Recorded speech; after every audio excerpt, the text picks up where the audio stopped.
এই ঘরে সাই বিরাজ করে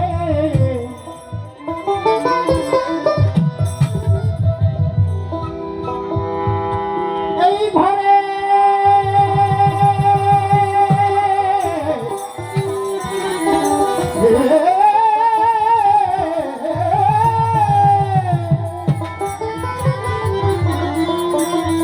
এই ঘরে সাই বিরাজ করে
রশিদ সরকার বলিছে ভক্তি দিয়ে মারে গোয়া স্বর্গে দেয় তিন ভুয়া। আমি মনে মনে রাগ হয়েছি যে কি কয় ভক্তির ভক্তি কি কথা বলবো। পরে দেখলাম আসলে ঠিক, রশিদের কথাই ঠিক, আমার ভাবনা ভুল। কিছু ভক্ত আছে দরবারে যায়, দরবারে গিয়ে প্রতিনিধিক চায় ওই বাড়ি ভালো মেয়ে ছেলে আসে কিনা তাও মনে মনে তাকায়, অন্তর্দৃষ্টি দিয়ে তাকায়। যদি ভালো মেয়ে ছেলে থাকে ওই গুরুর কাছে মায়া দেবে, কারণ চালান পাটি তো খোয়ানির জন্য ব্যস্ত, খুব ব্যস্ত।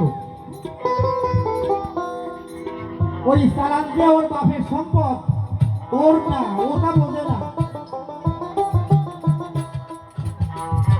পিতৃধন হচ্ছে বাবার সম্পদ। মাঠটা খুব যত্ন করে, মানুষের ভয় ছুরি কলম মারে, এ মার কিন্তু শুভ্র মার, এ চামড়াও মার, এরা খুব যত্ন করে, ঘষে নেই করে চেহারা ফিটনেস করে। আর ভিতরে বাবার সম্পদ ক্লিয়ার, ডেলিভারি দিতে থাকে সবসময়, ডেলিভারি দেয়। শোনেন, সৃষ্টি আর আহার নিদ্রা এই তিনটে জিনিস কুকুরও করে, সমস্ত পশু করে। এটা যদি মানুষ হয়েও আমি করি, আহার নিদ্রা ঘুম, এটা যদি আমিও করি, যে সৃষ্টি করি খাই ঘুম পড়ি, তাহলে পশু আর আমার মধ্যে পার্থক্য কোথায় বলেন?